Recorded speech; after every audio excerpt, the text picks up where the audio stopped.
Hello and welcome to episode 89 of Can We Still Be Friends, a podcast that tests the limits of the friendship between two people who mistake movie taste for personal morality. I'm Nate Goss, here with Ryan Ebling.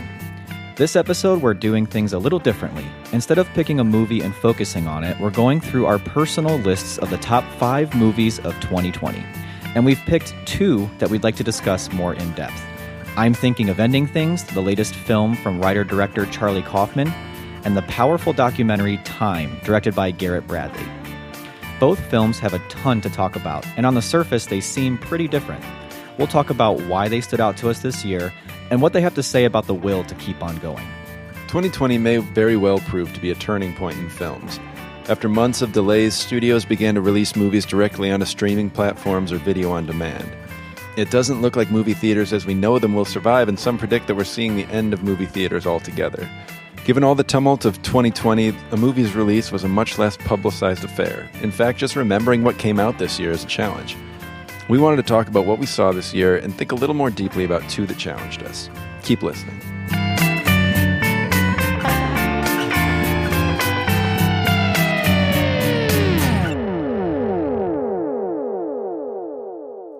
Hey there, Nate and Ryan. It's Andrew. I have been thinking for a while now what my thoughts might have been in the year of 2020 movies.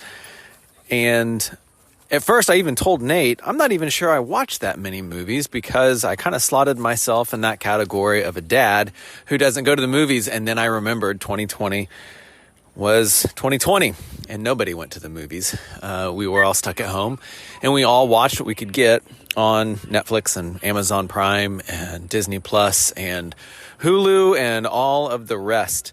And so now looking back, I realized I watched a whole lot of movies that were new in 2020 and premiered in those places. But I feel almost like I have a bit of like a long plane feel where there were in-flight movies. And usually when you take a big long flight, there's a whole bunch of movies, you watch them back to back, and you say, yeah, I saw them. And you say, what did you think of them? And you say, well, I don't know, but I know I watched them. And so in a little bit, I feel that way because, at least again, sitting here right now, trying to reflect on them, none of them made a huge impact. Did I watch the new Mulan? Yeah, I did. Was it enjoyable? Yeah, that's about it. Guys, I'm sorry, I don't have a ton of really revealing thoughts or things for you all to chew on. But the fact of the matter is, what I am certain of, is your podcast is going to be discussing, will the way we consume and enjoy film in the future, has it been changed forever? And even if theaters open up, will there be any going back? I contend there won't be. So carry on, guys. Enjoy yourselves.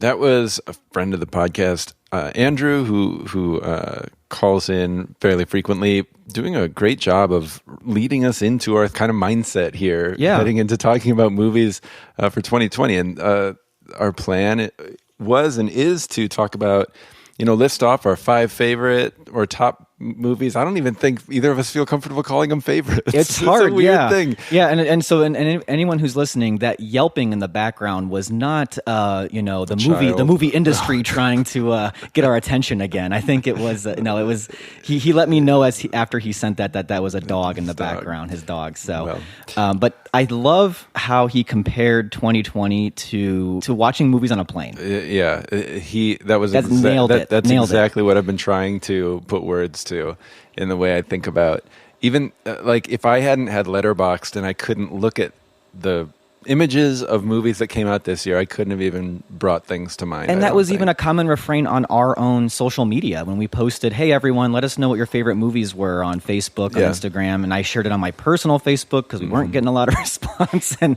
it was a lot of, I don't think I watched that many movies in 2020. We had a listener, Amanda, say, thanks for sharing that image because I don't think I would have figured out what I watched in 2020 without it. But that's not to say there were a lot of movies that came out in 2020, and there were a lot that I did really like.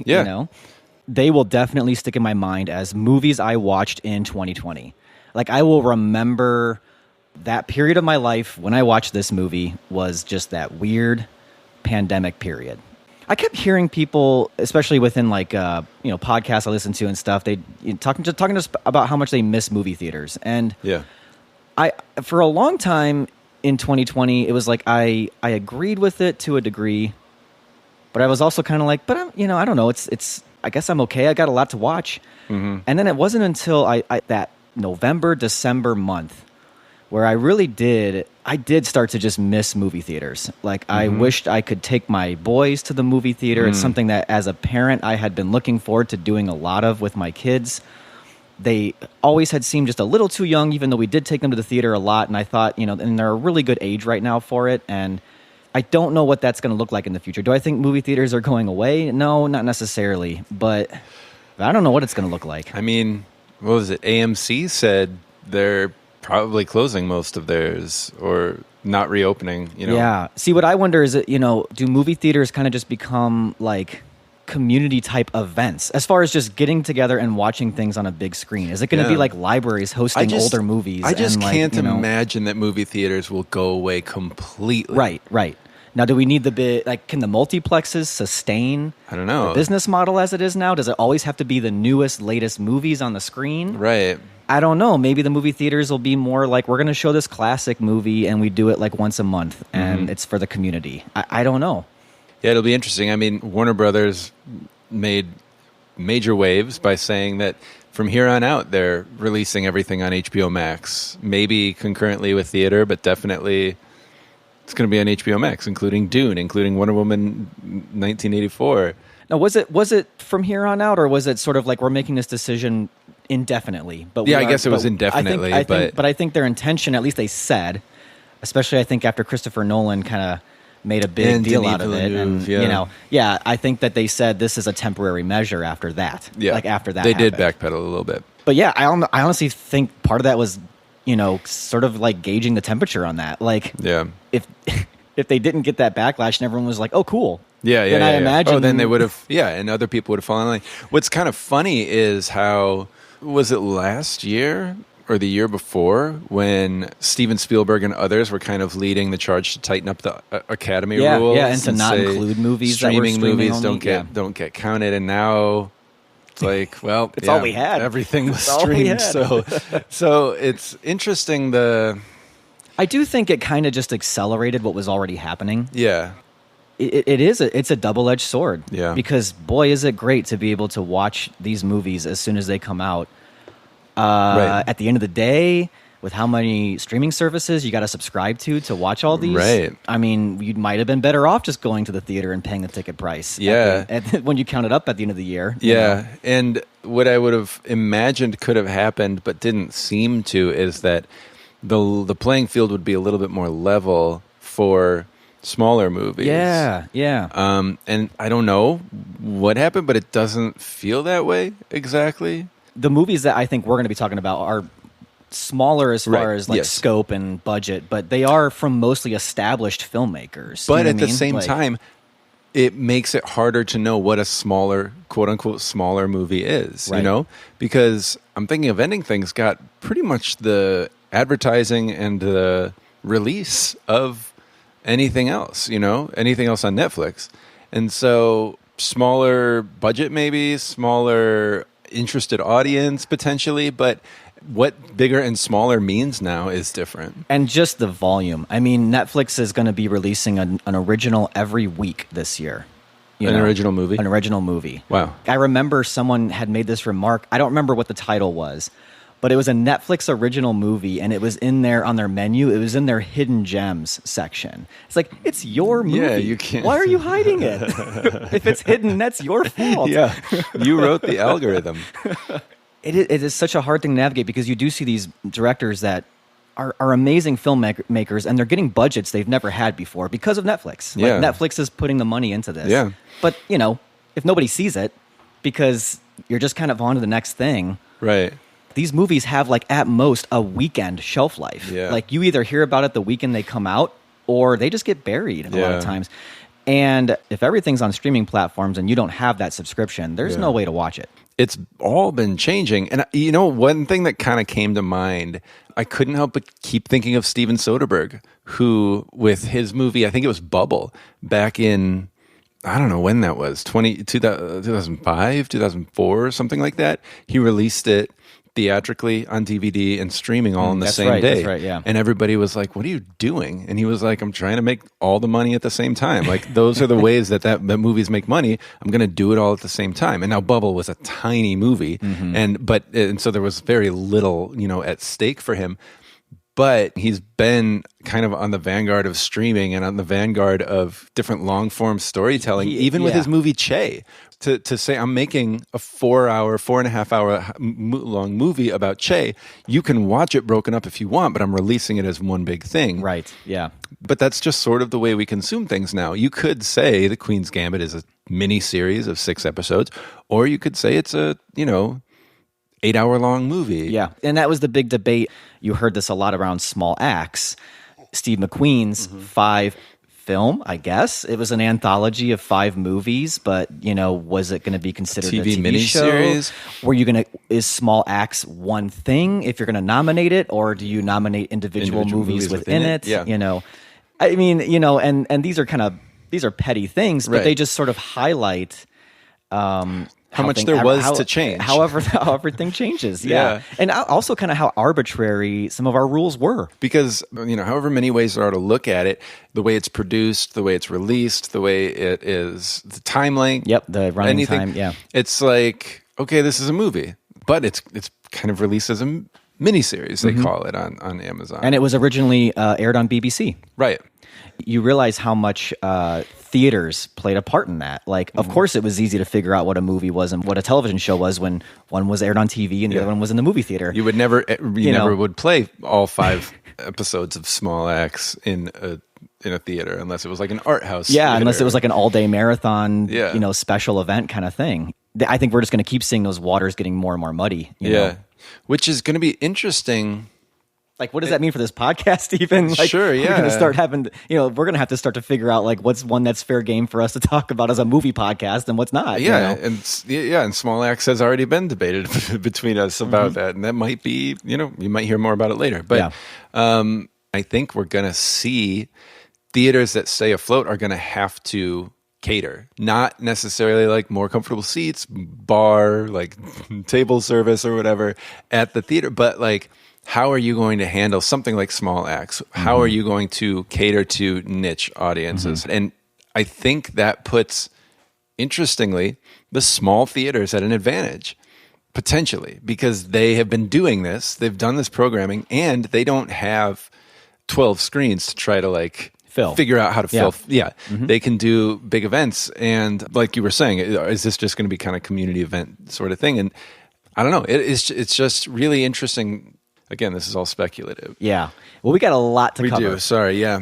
First of all, I think what we're going to do is we're going to talk about what were those movies, the ones that we like the most, our favorites, the ones that hit us personally, and kind of just run through our top 5. And then we're going to talk about 2 movies in particular that really we just kind of want to talk about. I think they are on our top 5 lists, but they may not hold that top spot necessarily. Right. Before we jump into our lists, one of our listeners and good friends, Evan, he's been on the podcast before, if you recognize the name at all. He just was kind enough to share his pick for the best movie of 2020. He sent us it in an email. I'm going to read that right now. So, Never, Rarely, Sometimes, Always is a movie that's hard to say I enjoyed, but is still currently holding the spot of the best film I saw from 2020. It's a small film, and a relatively simple one, about a teen girl from rural Pennsylvania who travels to New York City for an abortion after an unwanted pregnancy. It has a stellar central performance from Sydney Flanagan, so grounded and subtle. Everything she has to say is with her eyes and body language. I always felt uncertain and uneasy watching this, making it a very 2020 movie. I was never sure when a prosaic moment would become immediately terrifying. It oddly reminded me of the horror film It Follows that way. It's the movie that has maybe stuck with me the most this year, and I'm pretty sure I'll never watch it again.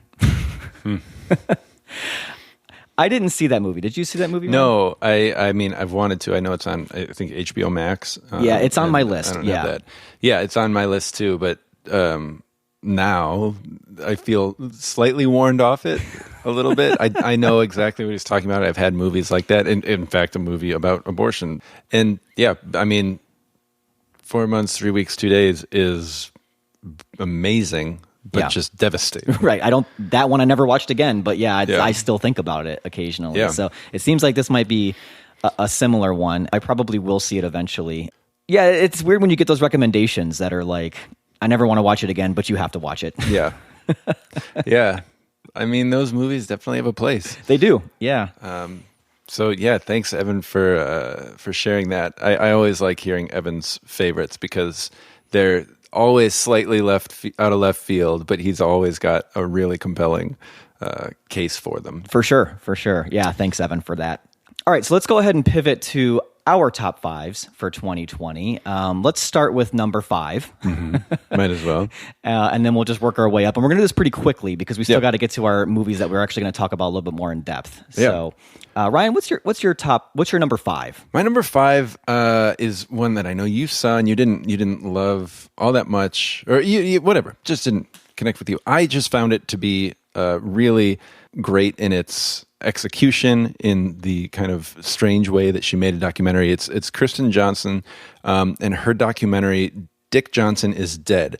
It's about her father and his worsening Alzheimer's, and as he moves in with her, she documents that, but she also is kind of coming to grips with the fact that he will be dying soon, and she does that by staging his death over and over and over throughout the movie.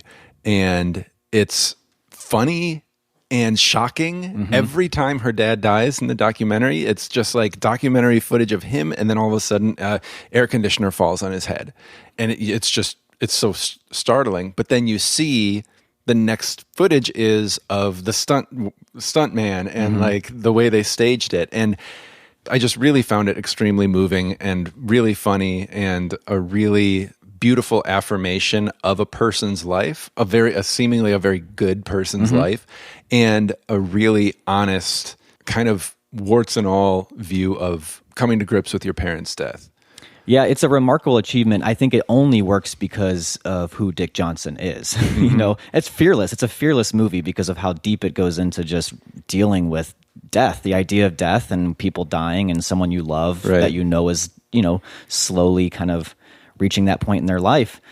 There's some great moments in that movie, like the fantasy type sequences that she kind of just stages, and then it pulls back and you see that it's all sort of staged, and it kind of makes you think about the fantasies that we have of whatever that afterlife might be, and or what the dying process looks like. Like there might be a worse fantasy of the dying process, or a glamorized one, but she is able to kind of capture the mundanity of it and the transcendent specialness of that moment, that process as well. Yeah, it's a great documentary. Definitely worth checking out. That one is streaming on Netflix. Yeah, that's a Netflix original. So definitely check that out. All right, so your number 5, Dick Johnson is Dead. Correct. My number 5, I'm going to go with the Kelly Reichardt movie First Cow, which came out earlier in 2020. In fact, I think some people may have even got a chance to see this in the theaters before COVID hit. I did not. So it takes place in sort of early 1800s Oregon. It's got that grittiness. It just feels kind of dirty, and she's got a real skill with,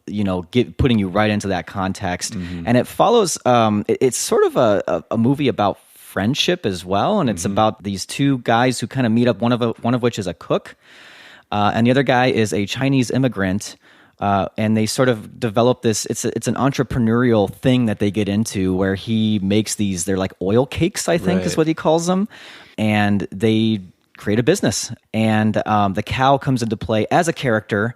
The cow is owned by a wealthier person in the town, and they need the milk, and they steal the milk from the cow to make their business work. So, like a lot of Kelly Reichardt's movies, it's got this kind of slower, meditative, poetic kind of quality to it, but it sneaks up on you. Yeah. And it was never boring, but the power of it really snuck up to me like right at the end of that movie. Yeah. Really, the final shot, which ties back to the first shot, one of the first segment. Shots. Yeah.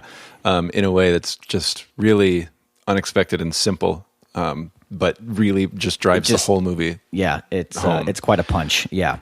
Well, I may have something to say about that later. Okay, yeah. So let's go on to number 4. So number 4 for me was Time, which we'll be discussing in more detail. So That's it for me.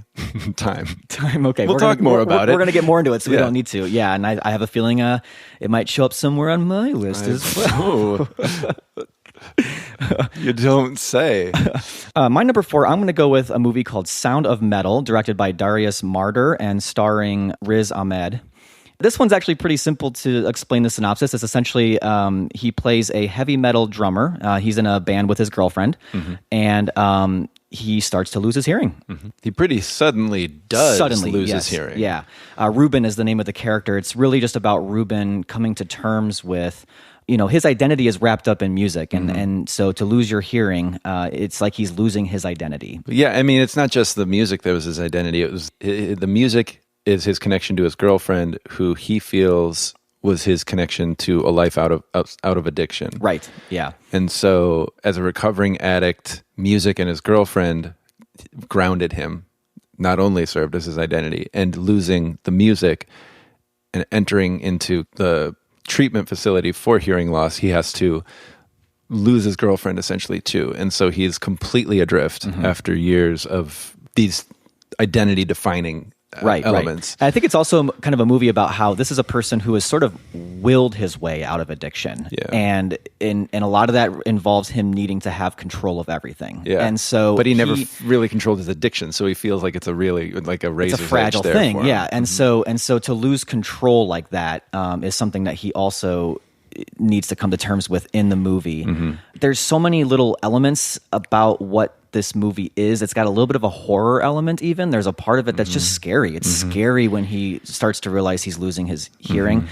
And the sound design of this movie is just insanely good. It's one of the most immersive experiences I had watching the movies this year, making you really feel like this is what it must be like to lose your hearing. Yep. And there's, we won't get into spoiler territory. Oh yeah, but later on, there's sort of a way that he's trying to get around this, and the sound design of whether that worked or not. Yeah, is I mean, I guess slightly spoiler, is a gut punch, really. Just like I've never had a movie just like the way the sound changes is suddenly like, oh no, yeah, yeah. Anyways, that's my number 4, Sound of Metal, which is streaming currently on Amazon Prime. Right. I really like that movie too. That was my number 6, so it was like real close. Yeah, almost made it.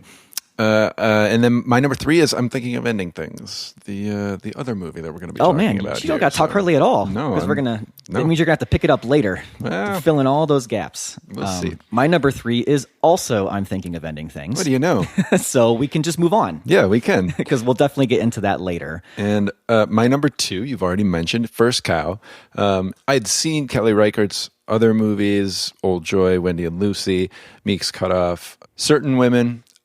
And liked them in varying degrees, but I just was really drawn into First Cow. It's just really, I think a much more, a more welcoming movie than her other movies, it feels like, because it's so much about the friendship of these two people and the development of it. Just these two quiet, gentle people who are outsiders for various reasons, some a little bit, with the immigrant experience, some a little like unfair and nefarious, but others just sort of like the nature of the frontier that people didn't make connections. And if you didn't already have connections, and so these two people make a connection, and it's got some stakes to it, but it's not contrived. And then like, not just those two men, but the man and the cow, like there's this real connection there. And like Nate already said, it sneaks up on you. It builds to an ending that isn't traditional climax, but it also resembles a traditional climax because there's like a chase and there's like other stuff. And then it ends very sweetly and sadly. And it's just, I don't know that I need to make this comparison, but it feels like the Anti-Revenant. Like it's just sort of like this movie about I can see that. Yeah. About men finding their way against elements and against human competitiveness and not needing to lose themselves. And it's just, a really enjoyable, beautiful movie, I thought. Yeah. My number 2 is Time. So we'll get to that one in just a second. Yeah, and I believe we have the same number 1. We do. And we've already talked about it extensively on the podcast. I will say, though, I think that it could be tied with my other 2 and 3. You know, the two we're going to talk about. I really think these were the movies of 2020 for me, and it's hard for me to kind of separate them or rank them, really. Yeah, and I think it's maybe we should say, just so that people we assume people know, like, oh, 2020, they've already done an episode on it. So both of our number one movies is The Five Bloods by Spike Lee, which we talked about. We really enjoyed, in a sense. If you're new to the podcast, just know we did talk about it. We did, yeah. There's a couple months back. We did an entire back, episode on this. So, and I think we were both a little bit surprised to find it at the top. And we talked about this 2020, just like Andrew was saying, of the year of airline movies. We have had years in the past where our top movie is a race among 4 movies, and we're like, oh, I was surprised to find that one on top because I loved all of them so much. And this year it was sort of like, oh, I guess The Five Bloods is the one that I like the most. And that's not to take away from it, but it's just it was just a weird year. Yeah. Well, and then here's the other thing too. So listeners may note that we kind of omitted talking at all about Small Axe, Steve McQueen's anthology. We talked about it earlier. I want to just say that I had Lovers Rock actually in one of my top spots. And I see this a lot. I've seen this a lot on the critics lists where Lovers Rock is getting a lot of praise. Right. And I don't think it's fair, because what's going to happen is people read those articles and think, well, I'm just going to watch Lovers Rock. That's what I did. And if you because I had heard like, oh, they don't follow. Like, yeah, they're all separate. Because the characters don't intermingle with each other in the anthology. And if you only watch Lovers Rock, which I did, and I was underwhelmed. You're going to be underwhelmed, and I think they come out in a certain order, in a very specific for a specific reason. And I think if you were to take the whole project in total, that would be my favorite of 2020. So what we decided to do, though, because I was kind of wrestling with this with Ryan, I was like, what am I supposed to do? Because, I mean, it probably is my favorite movie project of 2020. But it's, how do you parse that out? So I think what we're going to do is, for our conversation about 2020, we're just going to kind of table it. We're going to say it's its own thing, Small Axe, Steve McQueen's. It's an amazing achievement, whether it's a movie, a miniseries, TV show, who knows? Yeah, whatever it is, it's breaking ground. Yeah, and on all fronts. And whatever it is, I loved it. But if you took any one of those, none of them quite cracked that. Like, only one of them kind of cracked that top 5 area. Yeah. So I think what we're going to do is we're going to sort of table it for this discussion and keep it in the back of our mind. And next month, we're just going to dedicate the month, that episode, entirely to Small Axe and the 5 films that make up that project, which is available on Amazon Prime. I think that's about all we're going to say about it right now. All right, so we're talking about 2 movies. Let's start with I'm Thinking of Ending Things. Let's start with I'm Thinking of Ending Things. Anyways. Yeah, start at the very ending. Before we dig right into the movie, though, I think it's worth mentioning that now we're going to pivot to getting right into spoiler territory. We're going to go deep on these movies. So if you have not seen I'm Thinking of Ending Things or Time, you kind of want to stop the podcast Absolutely. now and these go are, do that. Yeah. These are more, a good point. These are more like our traditional Can We Still Be Friends episodes. I'm thinking of ending things. Once this thought arrives, it stays. It sticks. It lingers. It dominates. There's not much I can do about it. Trust me, it doesn't go away. It's there whether I like it or not. It's there when I eat, when I go to bed. It's there when I sleep. It's there when I wake up. It's always there. Always. I haven't been thinking about it for long. The idea is new. But it feels old at the same time. When did it start? What if this thought wasn't conceived by me but planted in my mind, pre-developed? Is an unspoken idea unoriginal? Maybe I've actually known all along. Maybe this is how it was always going to end. Jake once This movie, for me, now I rewatched it before I watched it. It was really high in my rankings. I love this movie, and then I rewatched it for this episode. I want to ask you, though, was this movie always high on your list? Did it rise after? It rose, okay. Definitely. No, the first time I saw it, I was like, okay, I didn't get it. Should we start by saying we're both Charlie Kaufman fans? We are, huge. yes. So we were going to see this movie. Oh, yes. Yeah. And I had just finished reading his novel, Aunt Kind, like maybe a month before. And there's a lot of stuff about time and a lot of stuff about being a character on the periphery and also being a main character. Like Charlie Kaufman, ever since, I mean, for almost all of his movies, have something to do with what it means to be the main character of your own story and be on the periphery of every other person's story. And Synecdoche, New York was majorly about that. And Aunt Kind is about that. And so I'm thinking of ending things, like I could tell we've got somebody on the periphery someplace. Like, okay, there's something about wanting recognition, not getting it, being on the periphery. But that was weird. I was also somewhat like, my wife hated it. She hated the movie. Okay. And so that was like hard because we couldn't necessarily like talk about it because she just was like, you know what, whatever, like sort of. And I don't think that's an unusual response. No, it's been very polarizing. Yeah. And so it wasn't until I talked about it a little bit more, just thought about it, and then rewatching it. Actually, today I had ideas in mind through those conversations that I was watching it, looking for those kind of indicators, and it was a much richer experience and way more, I don't want to say accessible, but intentional than I think it felt the first time around. What about you? Did you love it right away? I watched this movie later. I don't remember exactly when this movie came out. Right around Thanksgiving. Okay, but I didn't actually see it. It was like after Christmas I had seen it. Okay. I saw it pretty much right away.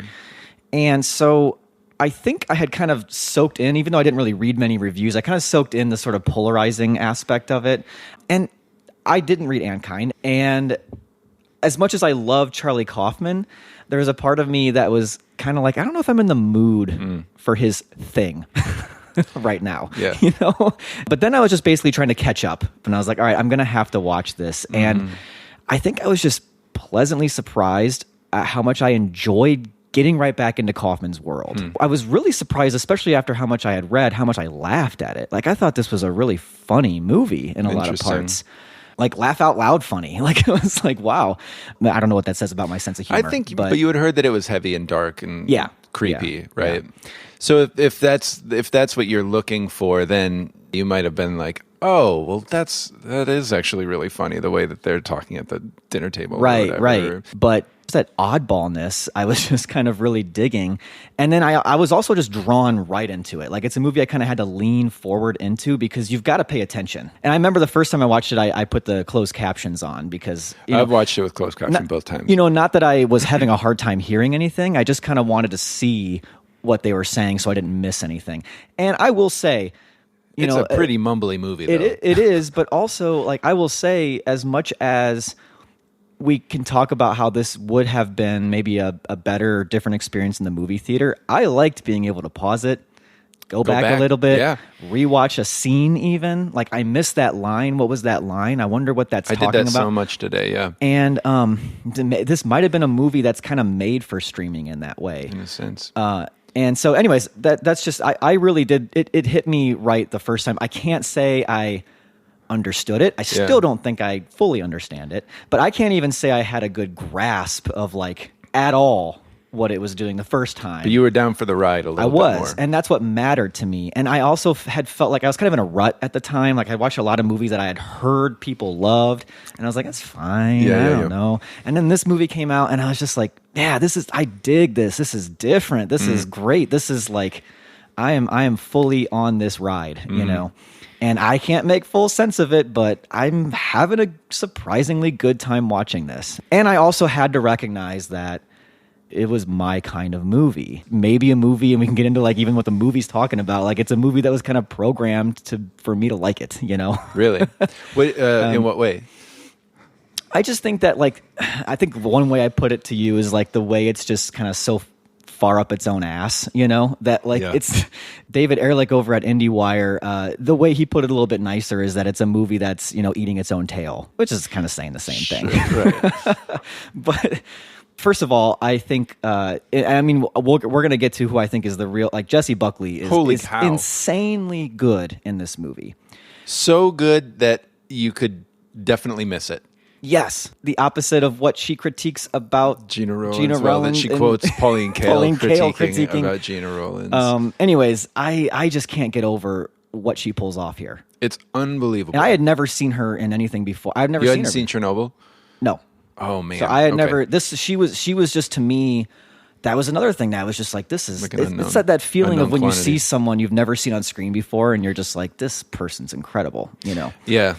But, you know, my initial, like, this was immediately sort of like made for me to like it, was that Jesse Plemons was in it. Like, I just really enjoy watching him. I think he's one of those sort of understated actors that it just kind of, you know, even in like a supporting role like in The Master, you're just kind of like, he's so good in everything he does. And I can't say he's that different. I was just going to say, though, surprising range, really. Yeah.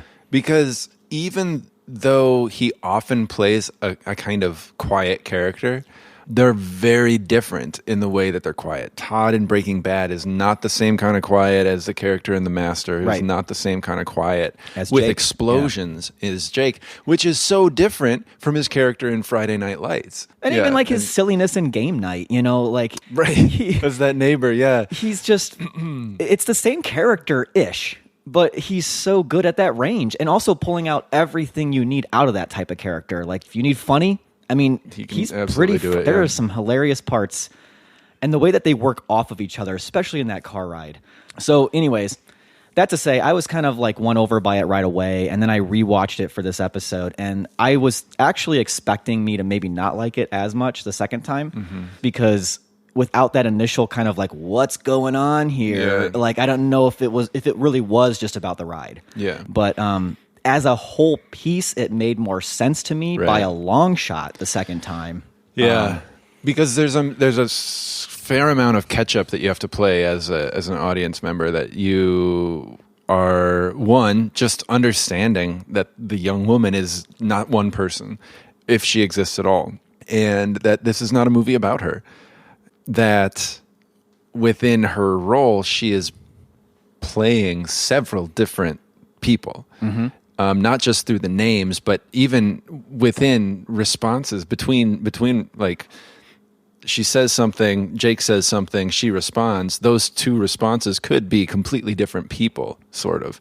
And the way that Jesse Buckley seamlessly transitions between all of them. So that's really an unusual thing to ask of a viewer.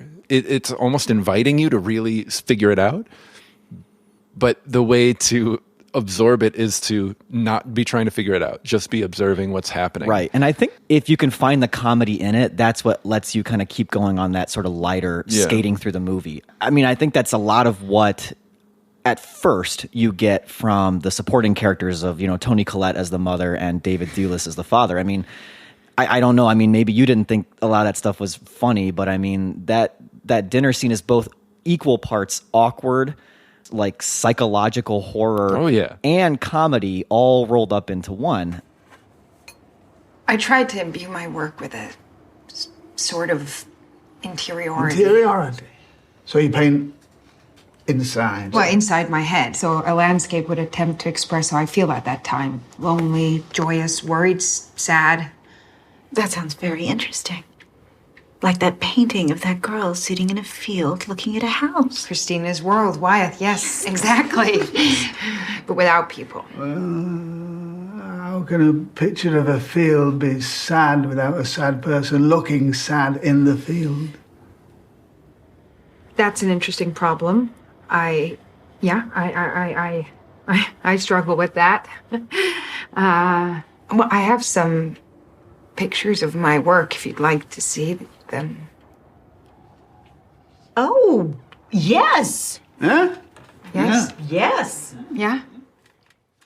And even before that, the interaction between, Jake and the woman, Jesse Buckley's character, it's that sort of like, you got to keep up with it, but the references that are all there, and they're thrown around. And I think that could get cloying and annoying for some people. And I get that. But for me, it was great because it eventually ends up just making fun of itself. Yeah. Like, when she... I love the eye roll kind of thing that she gives when he says, maybe we're all programmed. Yeah, right. It was almost like in that moment, I was like, is this movie sick of itself? Like, it kind of is. And you have to laugh, but the laughs are thrown in between, kind of on closer inspection, thrown in between really pretty dark stuff. Oh, for sure. I mean, it's not just looking to inject some comedy into an otherwise bleak movie. It's sort of up its own ass because it's about life, right? Like it's like because life sometimes just throws funny stuff in amidst the darkness. And I don't know if this is fully what like the movie is intending or anything, but it's not a bad reminder for me to say like laugh when the jokes come. Take the second to laugh at the absurdity or the connection or something, like, because that is another thing that I think is very unsettling about the movie. For one thing, the synopsis of the movie is a man takes his girlfriend to visit his parents' house. Yeah. And so you're thinking the plot's going to come when they get to the parents' house. In all those movies, the drive there is perfunctory. It's to show you that the scene's changing. Like all they needed to do was show us we're moving from the city to the country. Thank you. Get to the house. Yeah. Not this movie. This movie takes a very long time. 2 extremely long car rides. And then by the time you realize this car ride scene isn't ending, you've already missed most of it. Not most of it. You've probably missed half of it. And you either give up on trying to understand it because you think it's going to end soon, or you start paying hyper attention. And once you start doing that, you're like, this is really creepy. This is kind of funny. This is like, it's just throwing you for a loop. But also, you can't tell. Are they really bad for each other? Are they connecting? Are they not? And it is all of that. It's supposed to be cycling through those because it's a little bit frantic. And if it is connecting, it is connecting in the most disjointed sort of way. I mean, like, are they connecting to each other? I know what I mean. Their conversation in the car ride, very rarely are they in the same frame together. It's usually cutting between the two of them. And it's also like... not inside the car either. No, and it's almost like it's out of sync. There's just so much that's, like you said, unsettling about it. And so you are left with scene after scene after scene of like, I don't know how I'm supposed to feel about this, you know? Then there's also times where it's like he puts something in that's pretty on its face funny, but then does something with it. Like, so this car ride, this long car ride... She says, and now we're both dead. And then she says something about like marriage, and he's like, we're here. And like the car ride ends, and they're just in the driveway already. Right. And his mom is like frantically waving, and it's like, that's funny. But then like it keeps happening, and it's like, all right, this is weird. This is unsettling. And so even stuff that you think like, oh, good, that's funny. It's like, oh, is it? Well, yeah. And these are sort of your kind of clues, I think, in the movie that what you're seeing isn't really reality. Like it's a dream, it's a memory, and it doesn't take long, I don't think, before you start to realize, obviously this isn't some kind of linear story. Right, obviously, yeah. And then also, it has these dream-like qualities to it pretty quickly, just sort of these cinematic cues of like dream surrealism, that waving part.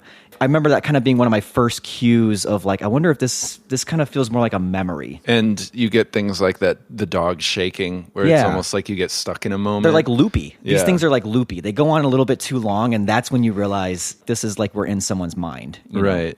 I think maybe we should at this point just kind of lay out what we've discovered or what we've thought the movie is about, what the movie actually is, so that as we're talking about stuff, we can kind of tie it to that. Sure. And so... any synopsis of the movie is going to be focusing on she wants to break up with Jake, her boyfriend, and they've only been together 6 or 7 weeks. But ultimately, the movie is about this janitor who we've seen in weird snippets throughout the movie, this older janitor at a high school. And it becomes apparent by the end of the movie that Jesse Plemons' character, Jake, is a younger version or an imagined version of this older janitor as he is kind of reflecting on his life, and that Jessie Buckley's character, the young woman, is in his imagination. It's somebody he made up either out of regret, like women he has known and lost relationships with, or women that he never had relationships with, something that he felt was missing in his life. And the trip to his house with the young woman is sort of this way of processing the memories of his parents, the pain there, the awkwardness there, the things that he didn't get, and also the woman he never really got to introduce to his family. And so she in a sense, never exists. Yeah. And what I think throws the viewer off is you could actually put that together a lot quicker if you had any sense of time. Yes. But you really don't. If you wanted to think this was some kind of imagined girl that he met when he was younger, well, those flashbacks take place in present day. She has an iPhone. Yeah. This is still present day, even when it seems like it could have been some sort of flashback or memory or dream. It's not making sense. There's no logical consistency to the fantasy even. No. It's really a way of processing the regrets and traumas of his life. But what makes up who we are is all of that stuff. The memories and the regrets and the thoughts. And the books you've read and the and the stuff and the plays you've seen. Like, it all makes up who you are. Your insights are fed by so many other places and so many influences, and every thought you have, however much you don't want to have or do want to have it, is all in there too. And to me, it seems like this janitor character is giving more weight to that darkness and not willing to forgive himself for it for whatever reason, because it also becomes clear that I'm thinking of ending things is because this is about the janitor committing suicide. And I want to share some thought. A former student of mine, Tony, emailed me about this movie. She said, the trip to his parents wasn't a memory at all, since the parents kept changing ages, like we talked about. You can tell by the time. But she said, it seems like he was trying to create the perfect time he would have had Lucy meet them, but even in his fantasy, it wasn't working that well. Also, if it is true, then it is deeply disheartening that Lucy, a girl he made up in his head, didn't want to be with him. That is some deep self-hatred. And I thought I hadn't really noticed that like, he's dreaming up this kind of fantasy woman who wants to leave him. Who doesn't really respect him intellectually, but does more than he knows at the same time. But if these are all his thoughts, like his like he's debating with himself constantly. So he's also got this insecurity about his own intelligence. Exactly, and his, I think that's just such a great insight that your student gave. Like, and that is what makes this movie ultimately, I think, so dark, is that it's so much centered around, once you realize it, that self-hatred. Right. And something that my student Tony brought up, but also I was thinking, is there some abuse that he's suffered or abuse that he's inflicted? That is something I caught the second time around. I think it's there. Because there's the scene with the Tulsi Town girls. Yes. Where there's so much shame. Yeah, he says if they see it's me, they won't come. Yeah. The girls are like kind of mocking him, and one of the girls is a girl who was performing in Oklahoma who kind of like wavered when she saw him watching her. Kind of ogling her, yeah. Like he caught himself even staring at her. Right. Yeah. And then there's the third girl who has rashes like he has, who is afraid and acting very strangely. But then also there's a scene, they're sitting in the car, and we see a flash of the janitor peering through an opening, and Jake says he's watching us. He's a pervert. I'm very familiar with that particular look. Mm-hmm. And so it's like, if Jake is the janitor, he's calling himself a pervert. Right. But I'm very familiar with that particular look. Is that because he has also been the victim of some sort of assault or abuse? And if you don't want to go as far as him being an abuser, I think you could also say maybe he was a victim of abuse, or some sort of voyeuristic thing that made him very uncomfortable. Yeah. And then because we are so much in his mind, he is familiar enough with himself to kind of see that in himself. Yeah. Whether he's acted on it or not, I don't even know if it matters, to be honest. And is it like that idea of those like darker thoughts that people would push away because he knows they're there? He assumes people see them, and that's his paranoia in like the Tulsi Town girls or the girls singing Oklahoma or whatever. And then also like the basement feels like an indicator of that. Like there's something down there. Yes, there's a secret there. Yeah. That he doesn't want her to see. And that's really interesting too. Like if she's a part of his consciousness, subconscious, whatever, then that would mean that it's a part of himself that he doesn't want him to see either. And then what's fascinating is that scene where she talks about, after he's left the car, where she says, like, I was taught never to say no. And so I said yes, and he was just asking for my number, and I said yes to just get him off my back, and then I say yes and yes and yes, and he's not a monster, and just very much like abuse language, or what you hear victims of abuse say, or when you hear women talk about kind of rape culture stuff and the way that women are expected to act a certain way. So there's like that also adds to it. And there was something else. What was the part where she mentions rape and he's like, what? No, it's because of the baby, it's cold outside. Oh, that's right. Yeah. Yeah, because they're talking and they're debating whether or not it's a song about date rape, or if it's just a song about a guy who wants his girlfriend to stay. Right. Yeah. And I think that when you keep pulling it back and reminding yourself, like, this is sort of the thoughts of this janitor, and this is a person suicidal, lonely person. It's that wrestling between your own inclinations, your own emotions, your own subconscious, and what you've intellectualized. So this is a person who's relatively well read. So he knows, like, even in his fantasy woman, he knows like how he's playing a part as a manipulator, as someone who is not giving her any agency. Not, he like is aware of that part and doesn't like that about the his societal own fantasy. norms of gender, which is something else Tony brought up, that she talked about how his role in society as a janitor would be something that was looked down on, and that he would potentially be comparing himself to the successful life, that as a janitor he hasn't had a successful life and he has got nothing and he's got no one, and that would just compound it. And so, like you're saying, that even the societal role of gender that he's playing with this fantasy woman, he's like he's playing those roles out and kind of imagining what that would look like, and failing pretty miserably. And I want to say, so Charlie Kaufman is the perfect person to make a psychological horror, because when he makes a romantic comedy, it ends up being a bit of a psychological horror movie. And so when he makes a psychological horror movie, he ends it with a dance and a song from Oklahoma. And the way he brings the horror into romantic comedy, he brings the kind of existential beauty into a psychological horror. Yeah. And I don't know if you've read about the book at all, or what the difference is. I read that the book has, just a more obvious ending, I guess. And it's much more of a horror book, from what I understand. And the biggest departure is when she enters the school, that's when the book like really cranks up. Like, this is a horror. She is running from the janitor. She's trying to get away, and the janitor ends up like forcing her to stab herself in the neck or something. And Charlie Kaufman to depart from that and say, nope, we're going to make it a dance sequence. So we have a whole other movie to talk about. We do, still. yeah. But I want to just real quick, let's talk about just like maybe some of the more like completely off the wall scenes and what we think they mean. So let's start with maybe the dance scene. The dance scene and the Oklahoma scene are probably the more like, what? Yeah. Like, what's going on here? Well, and the fact when he follows an animated pig voiced by Oliver Platt naked into the high school. Yeah.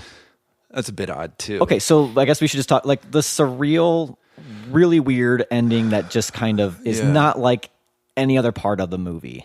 I think that, like a lot of Kaufman, it's sort of building off of nuggets that were in this person's head the whole time. Yeah. That song in Oklahoma is kind of about a lonely person who kind of feels shit on in life. Right. And when he says, I'm going to make something, I don't remember the exact words, but the gist of it is, I'm going to make something of myself and I'm going to go find a woman. Right. So it seems like it's almost just a kind of a mini summary of the movie itself. Right. But it's all on stage. It's all manufactured. It's all, an artifice. Even more so than what's in his head this whole time in the movie. Right. And he's receiving an award, right? And he gives the speech from Beautiful Mind. Right. That is so funny to me. Yeah. That is one of the funniest scenes in the whole movie, if you can like realize that that's what's happening. Yeah. I thought at first it caught me off guard. I was like, wait, this sounds really familiar. And then I was like, oh my God, I remember what this is. Yeah. That I hadn't put that together. That's funny. Everybody in old person makeup though. Yeah. So I was trying to think of that, and I was wondering, is it because one thought that occurred to me is that no matter how old I've gotten, I don't picture myself as old as I am. I don't think. Like, there's just sort of like a general me that I 20s. picture. Maybe. Like, I don't Yeah. picture myself, like, I'm never, like, wake up in the morning and being like, and then I look in the mirror, I'm like, what? But there's sort of like an agelessness to myself when I think of myself. He's picturing the end of his career where everybody is ageless, but he knows they're older, so he's picturing them as old age makeup. Like, because he's also had this, like, fixation with youth. At least at one point, he talks about, like, youth is attractive and pure and, like, all this stuff.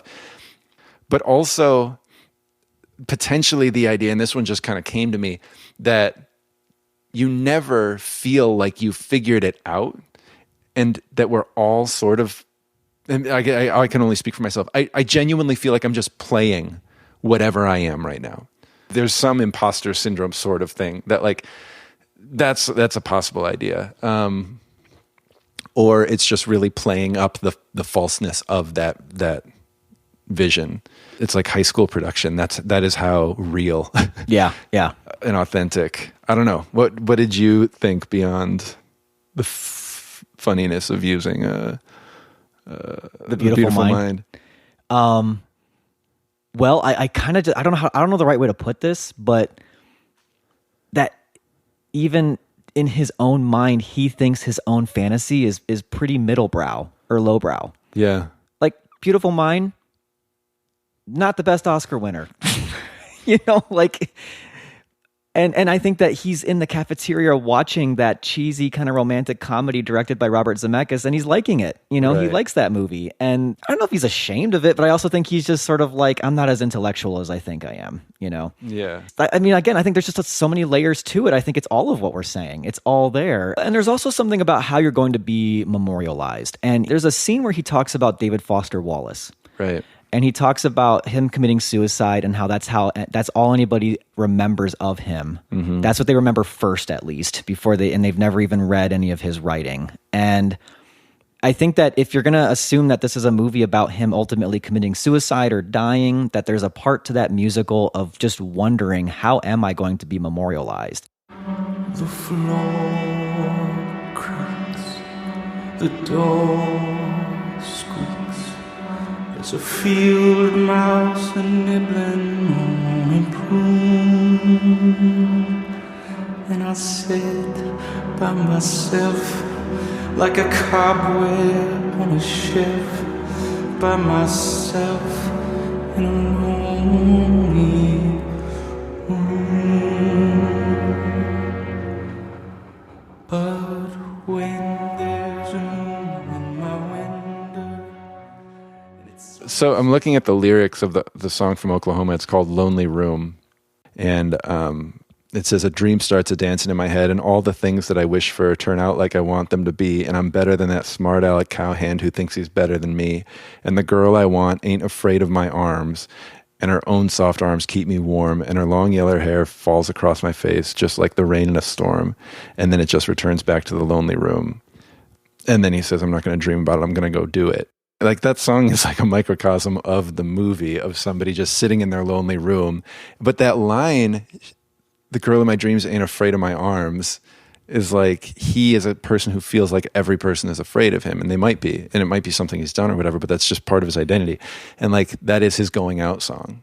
And it's just so sad. Like, it's what a sad life he lived. you know, that's like the culmination And then for him. and then the dark humor of that is the pig that basically says, like, well, some people got to go this way. Right. Yeah. Might as well be you. Yeah. In like a sort of like nostalgic 70s animation Charlotte's Web kind Right. of pig thing, you know? And inviting you to be moved by it, by having Yeah. the standing ovation, but also being like, they're all in old person makeup. This is totally false, by the way. Like, yeah.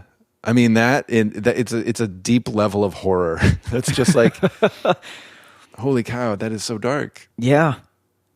Do you think that there's like a beauty to the ending at all? Because I've seen people talk about it in that way. I think that ultimately, look, right before that is the dance sequence, and it's a beautiful dance sequence. It really is. Just from a like purely aesthetic skill, talent level, like these are good dancers. It's a beautiful, Yeah. graceful dance. And I don't know. Beautiful is hard to say. I don't know. I liked it. I don't know how to put it any other way. It didn't, I don't know why it didn't leave me feeling ultra depressed. I don't know why I didn't feel that way, you know? I think it's going to reward multiple viewings. And what I mean by that is I don't think you're going to watch it and decode anything. No. Like, I just think that you can watch it in whatever moment of life you're in, and you're going to resonate with something of it. No, you I know? don't think that, like, I think that's why Charlie Kaufman's willing to say, like, oh, yeah, Jake's the janitor and the janitor is going to kill himself. The girl doesn't exist. Because that's not the point. The point is, what is that saying about thought process, about pondering a life, about a suicidal mind? But it feels like to me that he's sort of telling the story of a marginalized, of a person on the margins, you know, not marginalized in the way that systemic oppression and that sort of thing, but somebody who is just, their life isn't valued, their job isn't valued. You know, not to take it here, but like 2020 really showed us that the jobs we don't value are the jobs that keep us running. And for this guy to have bought into what meaning means so vastly that he has believed that he doesn't mean anything is really tragic. But also Charlie Kaufman is illuminating the inner life of that person. Right. You know? Yeah. And a person who, you know, takes care of his parents as they age, and no one really ever sees what they do. Nobody would so ever he see fantasizes of a woman who at least acknowledges that he did that. Yeah, you know? right. And is proud of him And for it. is proud of him for sees it. Yeah, yeah. And, you know, I go back to your idea of it being beautiful or hopeful. If it's a horror movie, I don't know. I don't need it. I didn't need it to you be. know. I was just Yeah. wondering if you did see Oh, it that yeah. way. I don't know what I saw. I'll be honest. There's still something greatly...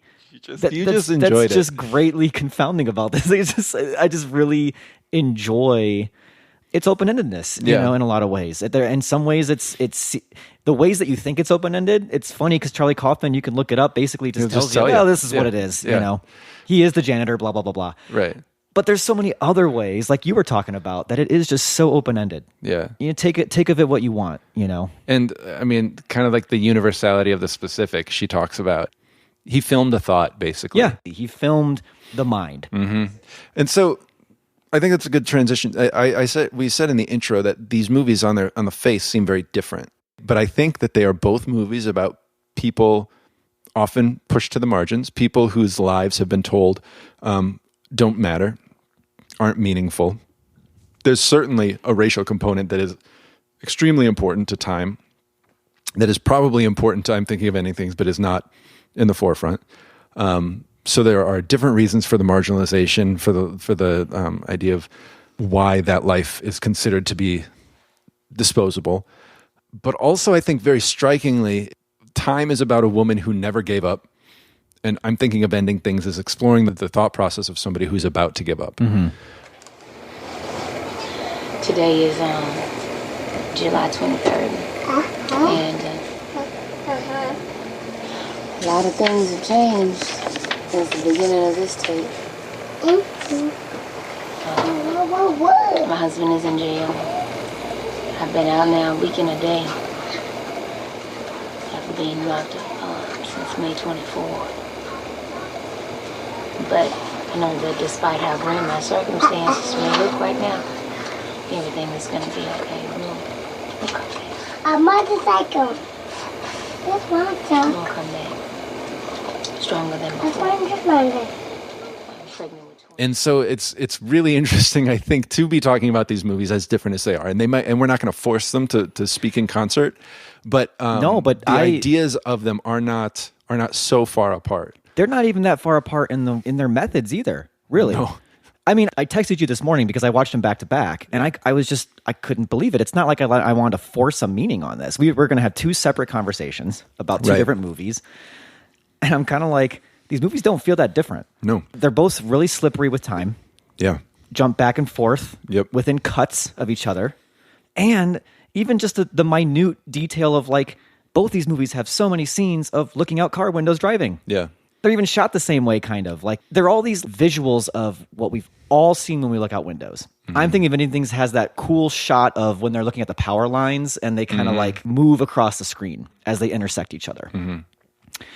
And Time has these great shots of, like, the way the trees just blur past when you're on the highway.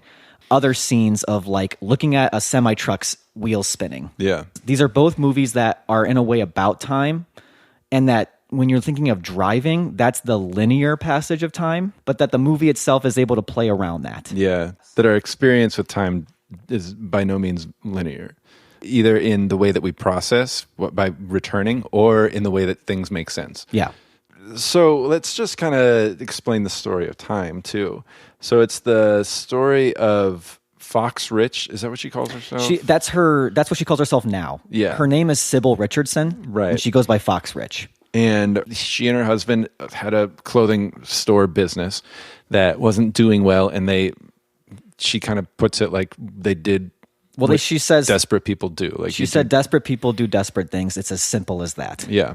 They were running out of money, and they decide that they did it. They planned it. They were going to go rob a bank, a credit union, with their nephew. And that's the thing about this documentary. It's actually not it's not that concerned with the details. No, it doesn't even care. What you need to know is they got arrested. They both went to jail. Yeah, the possible sentence was 5 to 99 years. Yeah, in Louisiana. And she was in the car, and planned, but she wasn't in the bank, so she got a shorter sentence. She also accepted a plea bargain. She accepted a plea bargain, got a shorter sentence, and was pregnant with twins, and so was released early. Her husband got a 30-year sentence. 60 years. That's right. 60 years. 60-year sentence, no parole. Right. Fact of the matter is, disproportionately harsh sentence for the crime and for the circumstances. Yeah. And so she ended up, and again, don't go into details, but assume that during the 2 visits per year, she and her husband end up having 6 boys. So she raises 6 boys on her own, and the whole time she has been petitioning to get her husband's sentence reduced. And on top of that, she's become an activist for justice in sentencing. She calls it a prison abolitionist. Right. And she's also, it has something to do with car loans, but she's, also a businesswoman. A businesswoman, yeah. And so the movie, this whole time, she just videotaped. Yeah. So it seems almost constantly. Here's the crazy thing. So Garrett Bradley, who directed this movie, this is her first feature length. She had done shorts before this, short documentaries. This was only supposed to be a short documentary. Right. And she followed Fox Rich for, I think, a year, something like that, and all the way up until, her husband was released on clemency. It was the last day of shooting, and Fox Rich just gave her a box of DV tapes and said, these might be of help to you. I've never really watched them. I taped them so my husband could eventually watch them when he got out of prison. Yeah. So she got this, and of course it was a treasure trove. I mean, she just filmed everything, like you said. And so then they made the decision after the fact that they were going to turn this into a full-length documentary. Wow. And that whole concept of cutting between the current day and the home videos, I think it's not quite, if you read the article, and it's a Time magazine article, which I will link in the show notes if you want to read it. It almost makes it sound like the original stuff wasn't even supposed to be in black and white, like that they made that decision, so that there was a seamlessness. And there's a seamlessness between the home videos and the current day stuff. That's really cool. So that's the documentary in a nutshell. So getting back to the sort of topic of our episode, what made this such a powerful movie for you, I guess? I think a big part of it was seeing her transform her pain into action, not just for herself and her husband, but for a broader cause. And to see the men her sons become. You see Fox take control of her life while acknowledging the injustice that's been done to her. Yes, that injustice has been done to me, and I'm going to provide for my sons and take care of them, and I'm going to correct that injustice. And I'm going to own up for what I did do. Yes, right. It's all there. She is such an inspiring character. Yeah. For me, one of the more powerful moments was after one of countless phone calls where she didn't get any more news. I think we're talking about the same. I think it's the scene of the movie. I really do. It is. And she, for the first time, lets her anger out. And it's jaw-dropping. They're just dragging their feet. The system is dragging their feet. He's been in prison for 2 decades. Right. And it's already in motion where he's going to be let out. Yep. But they just won't do it. How the hell she gonna sit there and say she ain't got nothing today and she ain't even called?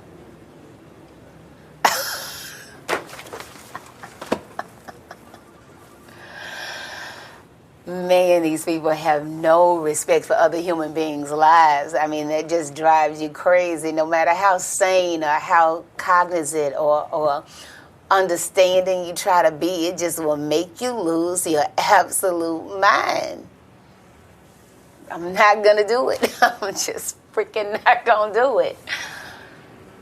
Success is the best revenge. Success is the best revenge. I'm like one of those little retarded children. Success is the best revenge. You're going to get them, Fox. You're going to get them. You're going to show them that they can't treat human life this way. Success is the best revenge. Just hang in there, because when you get them home, they going to pay, they going to pay, they going to pay. They going to fucking pay. God damn. He could have been home with his family just because they bullshitting. Ain't no hurry. Oh, just some more niggas trying to get home from the penitentiary.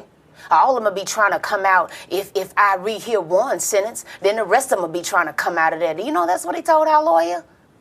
Don't you want anybody out of the system that ain't supposed to be there?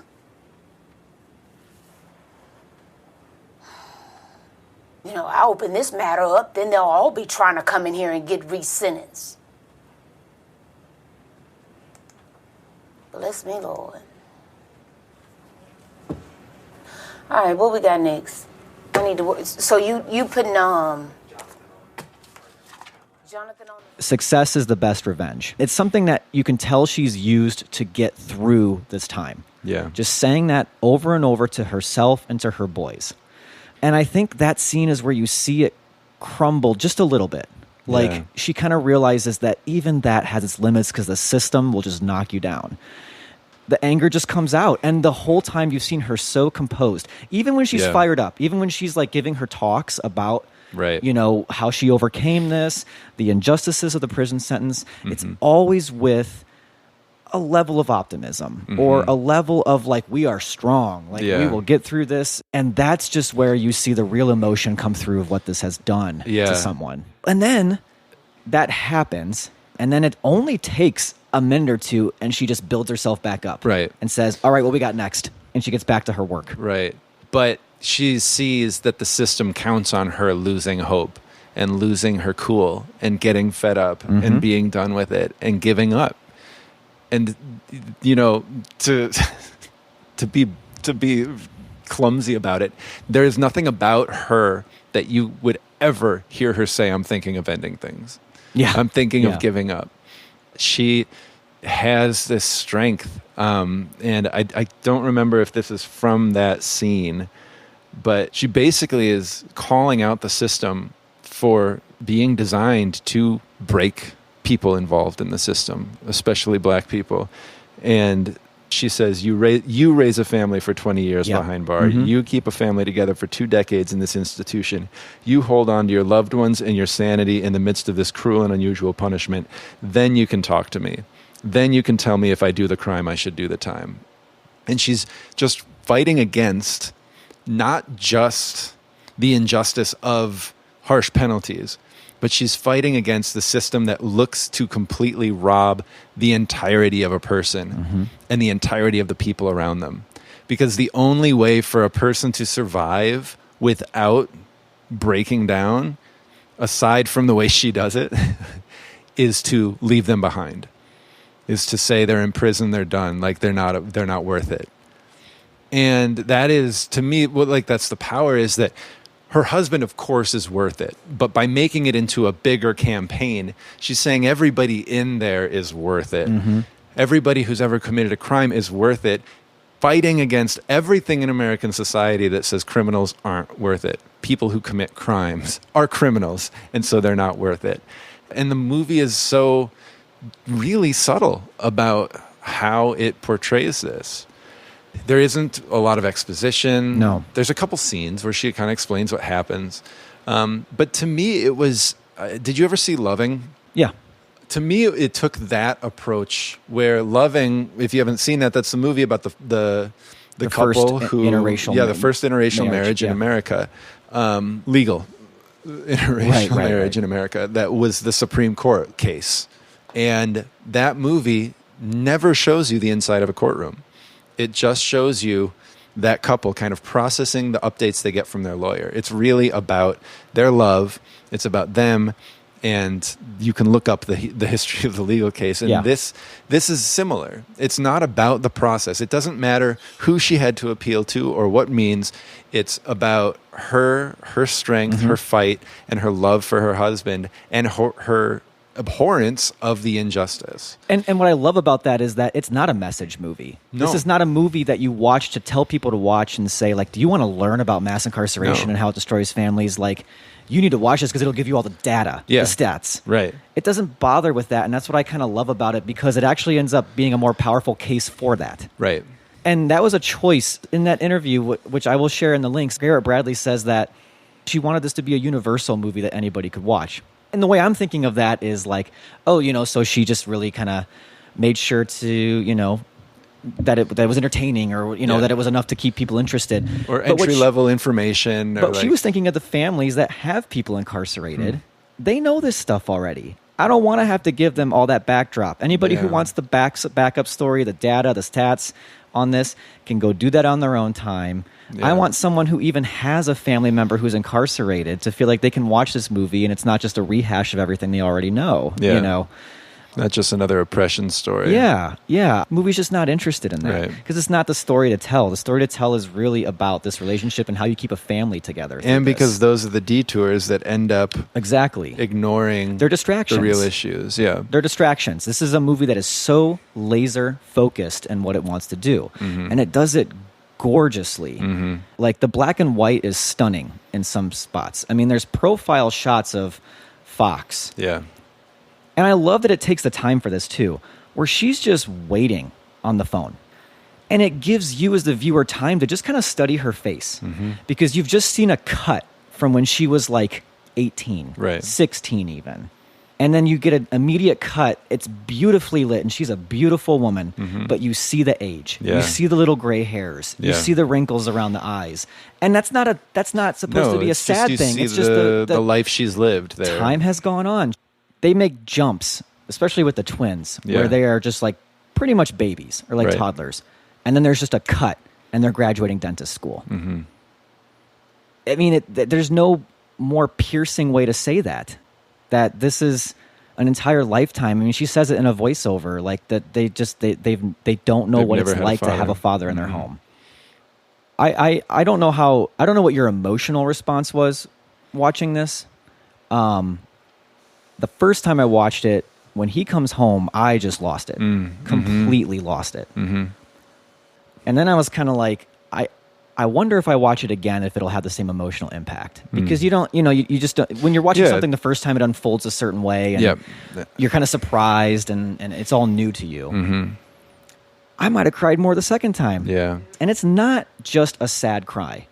No. It is a joyful cry when these kids finally get to see their father in the flesh. So that's one of the things that's like the movie does often, is that mix of joy and sadness. When he comes out and he's not broken, there's like a sense of joy that you take from that. Oh, and she looks like a queen in that scene. Yeah. It is shot from below up. She's wearing something that almost looks like a crown. Yeah. But then there's also like, there are so many people who have been broken by the system. And so like, what do you do with that? Do you just say Fox and Rich Rob are extraordinary people? Like, good for them. This is a story of some of the good ones. Or do you mourn the fact that it takes an extraordinary amount of resolve to not be broken to your core by this system, to not be devalued to the point that you give up? And so there's that, and I feel I don't know if that's just me and my perspective on it. I feel like the movie, in the way that it takes time, kind of invites you to say, like, would you wait this long? Would you make this many calls? Like, could you survive this system? And now look at these people who did. And it certainly doesn't, I feel like the movie doesn't put them on a pedestal and say, like, see, anybody can do it. No. It says, like, one of the most extraordinary women you will ever see barely did it. Right. And so that, for me, is the joy and sadness. There's just the complete admiration and awe for Fox and Rob. And then just the complete acknowledgement of so few of us are built to survive that. Yeah. You know? And she's not really either, but she surrounds herself with a lot of people. It's a community effort. Yeah. And I think that the movie is smart to kind of show that. One of my favorite scenes, actually, is the one where she kind of gives her testimony in church and asks for forgiveness. I never understood how the choices we can make affect the people around us. I always, before this happened, thought I was an island. And what I do is just me and it didn't bother anybody else. But I saw the rippling effect that the choice that I made not only had on my own family, but I can only imagine the effect that it had on all of those women that were in the back the day that we went in there. And one of the women said to me as I was asking for their forgiveness, she said, well, the choices that you make, I said, I saw how it affected my family. She says, well, did you apologize to your family? Did you apologize to your mother? And I said,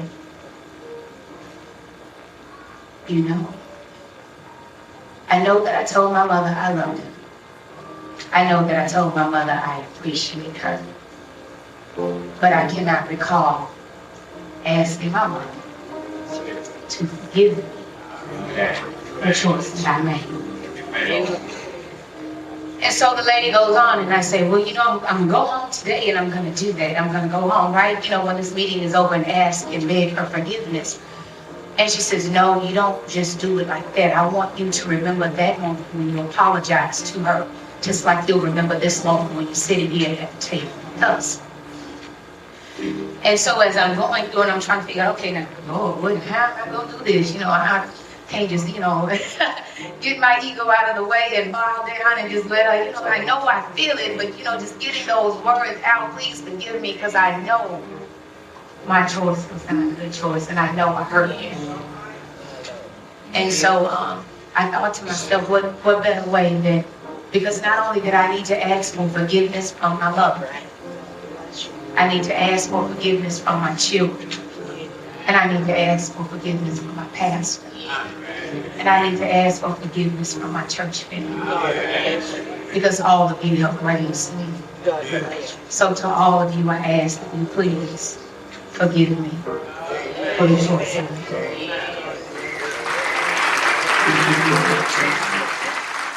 And it is such a healing scene. And there are scenes like that quite a bit of church community, support and healing, community in itself, family, other family that have been around. Yeah, it doesn't portray it as a solo effort. I don't know exactly where she's at, but there's a scene where she's talking to some other pastor about how she liked his message. It was a message to fathers, and then she basically says, my husband's been in prison, and then they immediately give her over to a woman who takes down her name and takes down her information, and she's able to just say what block he's in, and it's like they just know it. Yeah. This community is so ravaged by incarceration that they can just talk in shorthand about what block their husband is in the cell. And they understand the situation. And they know exactly what's going on. Right. She's not someone who has false hope. Like the woman says to her that she's hoping they will cut the prison budget, so they have to let some of these inmates go. And she basically says they ain't going to do that. Right. They will cut education. They will cut healthcare. They will never cut this. Budget. Yeah. So it's rooted in honesty, and it's rooted in, it's not a false hope. And I think that is why it's so important that that Garrett Bradley didn't choose to make this an academic, even like 13th, something like that, because get some talking heads on there to talk about how this works. And, you can make that abstract, and you can make that numbers and not people. Well, whoever is to blame is the problem, and we just need to get them to whatever. And it's easy to get that kind of jumbled in with your general liberal anger and just kind of one more Post-it note on the whiteboard rather than actual urgency and reality to it. And well, I thought it was interesting because it's not an oppression story. You're not there to pity her. It shows footage from throughout the years of her laughing, of her enjoying herself, that life goes on just because it has to. Like, there was something really powerful to me about seeing that powerful in a positive way, just like, yes, she can like kind of live a life and feel these things, but also really sad because this is a person, and there are millions of people out there who have had to make this a part of their reality, right, that they do, in spite of it, have joy in. Like, yeah, I mean, I love those moments. One of my favorite moments is just when she's like helping her son learn French. Yeah, and he's got the flashcards. Yeah, and she's so like happy for him, and yeah, you know, he can thinks say it so smoothly. And she's like, "You sound sexy, boy." Yeah, like, yeah. And like her other son, who is debating. Yeah, he's on the debate team, and also I guess he graduated high school like 2 years early. He says, like, he's like he in was a sophomore in college. It seemed like, and he's studying political science so he can learn the system. Yeah. Extraordinary. Again, but you then know, even that scene where you see the racism. Yes. Yep. He is being called to account for things that he shouldn't have to, and the way he handles it, it's admirable and it's sad. Right. The movie is just doing those two things so often. And it's a tricky balance, really, because you could go one way or the other and it becomes a lesser documentary. Because if it fell into pity, which it never does, in that moment you don't pity him. Or if it fell into exceptionalism and upsuasion, exactly. you know, like either way. Right. You're right. Yeah. And it does. Yeah. It handles it pretty much perfectly. Yeah. On top of just being a beautiful documentary, like the piano score over it. Yeah. You know, again, like I said, just little shots it takes of just driving down the road. Like, we're crossing the swamp. Yeah. And the documentary ends, and, you know, I've already kind of lost it by this point, and then I just lose it all over again when it ends with everything kind of playing in reverse. Yep. Yes. All these moments. Mm-hmm. I mean, we talked about in our best of the decade movies, we talked about Tree of Life. Right. And Tree of Life, how it's just this big movie, but on a very small scale, just as family, you know. There are Tree of Life moments in this documentary that are just like, this is life, period. This is life itself, you know. This is what it means to live. And again, there's an ache to that because so much was lost. Right. But it also, it rewinds, and all those moments are beautiful. Mm-hmm. And they're banal. They're not like big moments. Like, you had the dentistry graduation and things like that. But the moments that you're seeing rewound are like them jumping off their bunk beds or jumping into a swimming pool. And it rewinds all the way back to the very beginning of the documentary, which is just a scene of them two kissing in a car. Mm-hmm. And it's just a kiss. It's just any kiss, like a kiss I would give my wife before I go to work. It's just this reminder that, like, you're not always guaranteed those moments. Yeah. You know? Yeah. And in this case, you're not guaranteed those moments because the system could take them away for decades. And there are people in the country for whom those moments are far less guaranteed. It's such an intricate and delicate movie that stays simple and stays totally focused on what it's there to do. Mm-hmm. Which, I mean, we're talking, 2020 in movies. That is not what documentaries are lately. They are, can we make this into a 6-part series? Can we, whatever. And so to bring a 120-minute documentary that is just brilliant in everything it does is amazing. Yeah. And I mean, it's in the title and it's in the speech that Rob gives at the end. The title is Time, and his speech is about love. Those are really the two things that it's tackling here. And to wrap that around this very real tragedy of mass incarceration in this country it's a beautiful thing. He talks about love, life's only valid expression is what he says. Right, that's right, yeah. And it's the encapsulation of the movie. Right. Like, this is a story about love, and it's a story about time. I love it. I love this movie so much. I loved it even more the second time I watched it. I don't know why everyone's not talking about it. Yeah, I know. I don't know if it's just because it's underseen or... I don't know. I know, I mean, I saw it on a couple lists, and I saw that the New York Times critics didn't put it on their list because it was made in conjunction with the New York Times, and so they didn't want the conflict of interest or something. But yeah, it's not. I did see that Garrett Bradley won Best Director at the at a documentary awards thing. But yeah, I guess the only hope is that it gets some recognition later in awards season, or that people just pay attention to it, because it is, phenomenal. Yeah. So I think generally we would say that 2020 was maybe an underwhelming year for movies for us, generally. Well, yes. It was just odd. It was a weird year. Because I was definitely moved by the movies. Right. And there were definitely movies that, I liked as much as any other year. Yeah. What I would like. It was an odd year. And also, what headspace were we even watching these in? Exactly. And I think that your question there at the end, why aren't more people talking about time, is what movie are people talking about? Like, people have been talking about Queen's Gambit, Tiger King, throughout 2020. I think not only are the way we watching movies, but the way we gather around movies is different. And I think that's too bad. Yeah. But I really think that even a movie that first time I watched it with, I'm Thinking of Ending Things, where I was like, I'm not sure how I felt about that or what that was. I think that hopefully what I think needs to come back first and foremost is that people find a way to talk about and connect over movies. Yeah. And I think that is the thing that would be lost with the loss of theaters. People being more intentional about seeing something, so seeing something means something more. Mm-hmm. Or you go to movies with people, and you talk about it. Yeah. And so, I'm sorry, but internet banter is not the same. Not at all. It's not even the same as listening to, other podcasts.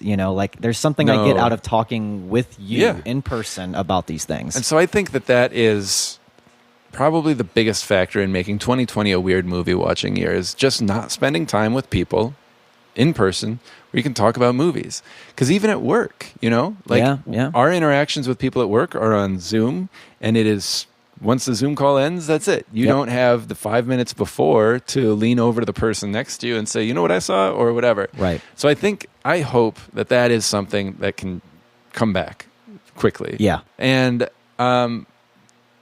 who knows? Maybe time is gonna have its moment. I hope so. I don't know. I hope maybe people can talk about I'm Thinking of Ending Things, because you definitely need to. And I think that I'm Thinking of Ending Things addresses that issue of what happens to people in isolation when you don't have people who talk to. And time does too. What happens to a person who is alone, or what happens when a person does have a community. Yeah. And so I'm really glad. There are a lot of other movies. I would love to talk about First Cow. We've already talked about The Five Bloods, which was a great conversation. Oh, of course, yeah. I think we could talk about Sound of Metal. There's a whole lot on our lists that we would love to talk about. And actually, that brings us to our next episode, where we will be talking about Small Axe. We will be talking about all 5 movies, unprecedented in film, movies, TV, miniseries, but also unprecedented for our podcast. Yeah. I don't think talking about 5 we've movies. Never done 5 movies as one. Right. No, I can't. We did the Quentin Tarantino episode, I guess. We did. But that was a and more we did topical... our decade end list. Yeah. But we're going to be talking about this. Those were all separate movies talked about on the same episode. This is going to be 5 separate movies talked about as one and separately. I imagine, it's going to be like, we'll say one thing about one movie, and then we'll cut to the 4th movie and say something about that, and that ties into this movie over here that was the 3rd movie. And so I'm kind of excited for it because it's going to be a real editing challenge for you. Anyway, that's what we're going to be doing next time. I'm excited to do it. It's available on Amazon Prime. If you've got it, definitely check it out. I would suggest, and maybe you would think differently. I don't think so. Watch it with the captions on. No, yes, definitely. Because I had a hard time. I'm not used to the West Indies. Yes, it's a dialect that I was not accent. Yeah, and you pick up on little things too. That's really interesting. That I'm sure we'll talk about. So I would just suggest to watch it with the captions on. Yeah, because you can get the gist of a scene without them, but it was written that way, and so I think to know what they're actually saying is really important, because a lot of it is the immigrant community kind of pitted against the established British community, and the difference in language is definitely a power dynamic. Yeah. and a unifying factor. But yeah, small acts. Steve McQueen. We haven't done a Steve McQueen movie before. No, I think like way back. If you went back to our like we used to do we did it once. We did a year cat recap once early on. Or was it an Oscar preview? It was an Oscar preview, and Evan talked about 12 Years a Slave, and we hadn't seen it yet. Yeah, we hadn't seen it yet. So me and you have never talked really about Steve McQueen. That's right. So this is good. This is good. It's going to be new for us. I think you would even said it's good. We're doing it in February. Yeah. Black History Month. And so, this is a history that's not American Black history. Right. And so it'll be interesting to talk about that as well. This was a history totally new to me. So, absolutely. And I know in a lot of schools and libraries, they're looking to expand Black history beyond the kind of the people we would readily recognize in the events and the things that we would readily recognize. So I think this could be a really interesting, and however much that's going to be part of our discussion, who knows? Yeah, it might not actually be something we like consciously discuss, but I think it's worth noting that there is Black history outside of right. Martin Luther King Jr. and Booker T. Washington. Yep. Yeah. Okay, so real quick, because it's getting late, and we've been here for a long time. This is the most we've talked This is the most content we've tried to cover ever, I think. It's a lot. So anyways, let's just real quick run through ways that people can get in contact with us, leave us some feedback. We've got our website, canwestillbefriends.net. We've got our email, which is feedback@canwestillbefriends.net. Mm-hmm. If you don't like those avenues, you got the social media going on. So we've got Facebook, Can We Still Be Friends Podcast. Correct. Instagram, Can We Still Be Friends Pod. Mm-hmm. And we'd love to actually hear your voice, if at all possible. And it is possible. You can give us... oh man, you had me hanging there. Yeah. Oh, you like the man, little switcheroo there? It's too bad. Oh, it is. I like doing that. I like putting you on that little roller coaster there. That's good. Anyways, give us a call if you'd like. Leave us a little voice message, 847-306-9532. And you can also, if you don't like using the telephone for that, you can, just use the voice memo app on your phone, record us something, and package it up into an email and send it off to us. We'll listen to it that way as well. Yeah. Your thoughts can be about small acts, but we'd also still love to hear your thoughts on 2020. We are still catching up on movies we have not seen yet. So still let us know what your favorites are. Your thoughts on I'm Thinking of Ending Things and Time or any other movie we discussed. We'd love to hear it all. Mm-hmm. Thank you to everybody whose words we used on this episode, and thank you to everybody who got back to us but we didn't use your words. No, we appreciate everybody who listens, everybody who gives us feedback. We always appreciate it. So we will catch everybody next time. Sounds good. We'll see you then.